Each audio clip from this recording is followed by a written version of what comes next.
I never pictured power as a crown or a throne, because real authority learned long ago that visibility attracts resistance, and resistance slows momentum.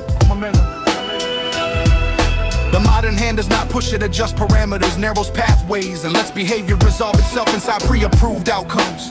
They do not rewrite laws first, they rewrite expectations, because a population that expects less freedom will never notice when it is reduced further. Control matures when people begin defending the limits placed on them, calling it realism. Responsibility of how the world works. This is not about secret meetings or coded symbols. It is about incentive structures that quietly reward obedience and punish curiosity without ever renouncing punishment.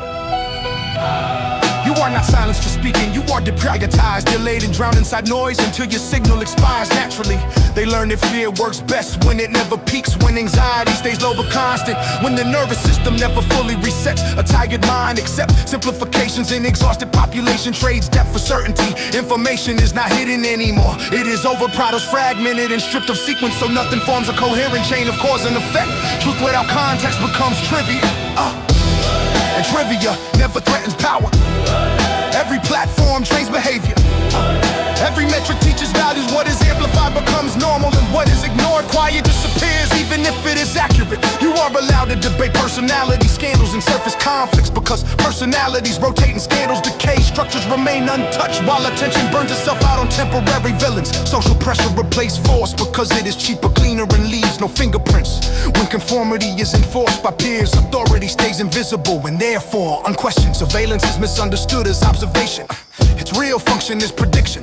Once reactions become predictable, resistance can be neutralized before it forms, not through repression, but through redirection. They do not censor dissent outright. They algorithmic, surrounded with absurdity, extremism, and contradiction, until credibility collapses by association. Confusion is more effective than silence. Education shifted quietly from teaching understanding to teaching compliance with process. People learn how to operate systems they no longer understand, defending mechanisms they can never redesign. History is compressed into highlights and slogans, not to erase it, but to prevent pattern recognition across time. Without memory, every crisis feels unprecedented, and every solution feels urgent. This is why emergencies never end cleanly. Temporary measures fossilize into infrastructure, and exceptions quietly become standard operating procedure. Fear opens doors that never fully close again. You feel it when conversations become hostile, before ideas are even exchanged. When disagreement is framed as danger rather than difference. Division is not collateral damage, it is an operational advantage. The system does not need to be evil, it only needs to optimize without ethics. Efficiency, when detached from humanity, will always sacrifice what cannot be measured. People sense something is wrong and call it paranoia, burnout, or cultural decay, because those explanations are safer than confronting structure. Naming mechanisms threaten stability, mislabeling symptoms preserves it. Collapse, if it comes, will not arrive with sirens and smoke. It will arrive as normalization, as people adapting to less agency while convincing themselves nothing essential is lost.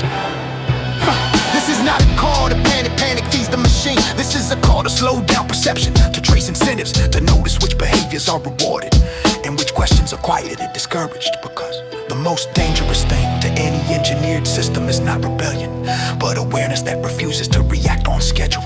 And once you see how gently the cage was built, it becomes impossible to mistake convenience for freedom ever again.